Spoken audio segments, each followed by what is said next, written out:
Assalamualaikum warahmatullahi wabarakatuh. Bismillah walhamdulillah wassalatu wassalamu ala rasulillah. Qala rabbi syrah li sadri wa yassir li amri wahlul uqdatam min lisani yafqahu qawli, amma ba'd. Kita masih mengaji kitab Safinatun Najah. Pada pertemuan kali ini kita akan membahas tentang syarat-syarat sahnya wudhu. Faslun, ini ialah fasal. Syurutul wudhu'i, adapun syarat-syarat sahnya wudhu, asyaratun, yaitu 10. Jadi syarat ini adalah hal yang harus ada sebelum melaksanakan wudhu, ya. Itu al-islamu, ya. Yaitu orang yang melakukan wudhu itu harus orang Islam.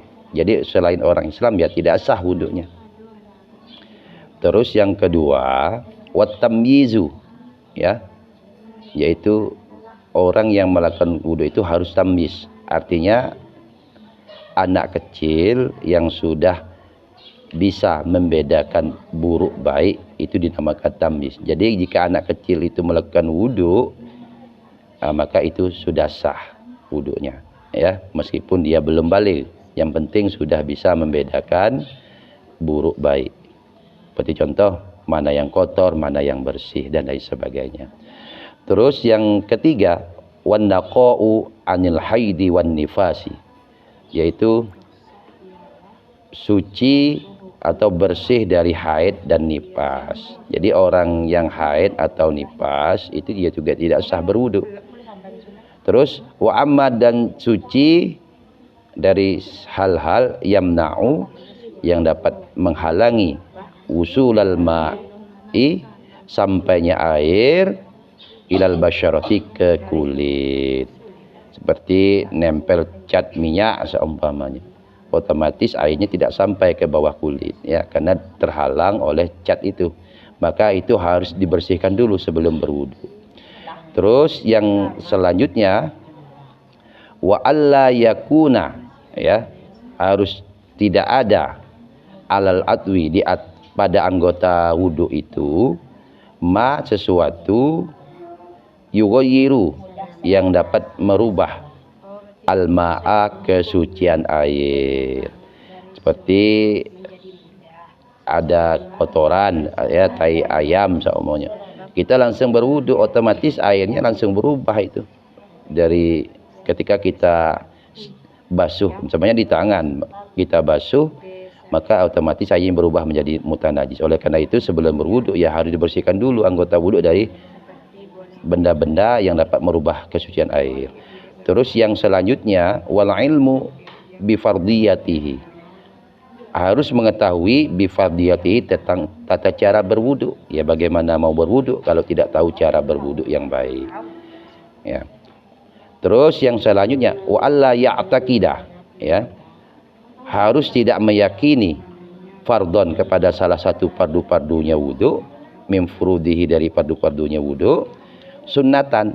Nah, ya, itu juga tidak boleh. Semuanya kita mengatakan membasuh wajah itu sunnah, ya, maka tidak sah wudu kita.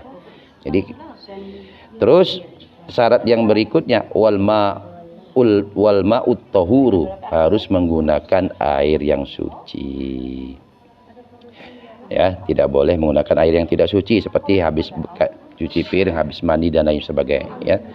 Itu maka tidak sah wudu kita.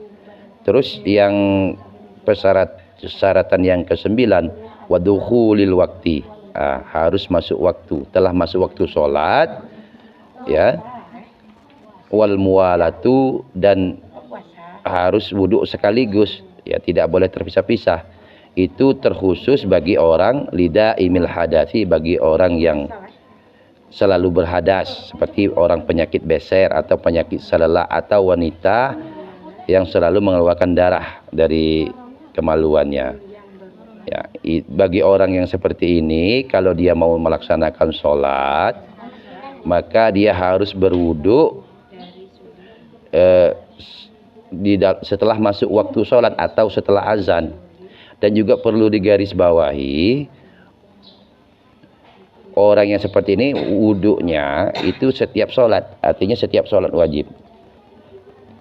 Mau sholat zuhur ya wuduk lagi, mau sholat asar ya wuduk lagi. Berbeda dengan orang yang normal. Kalau dia belum batal, sepenuhnya dia ngambil wuduk pada waktu sholat zuhur, tapi dia tidak batal sampai maghrib, ya boleh menggunakan wuduk zuhur itu untuk sholat asar dan maupun sholat maghrib. Tapi kalau orang yang selalu berhadas seperti penyakit beser atau penyakit seperti wanita yang selalu mengeluarkan darah dari kemaluannya, itu harus berwuduk setiap waktu sholat, ya, satu wuduk untuk satu sholat wajib. Nah itu. Tapi kalau sholat sunat tidak apa-apa memakaikan wuduk sholat wajib itu tadi.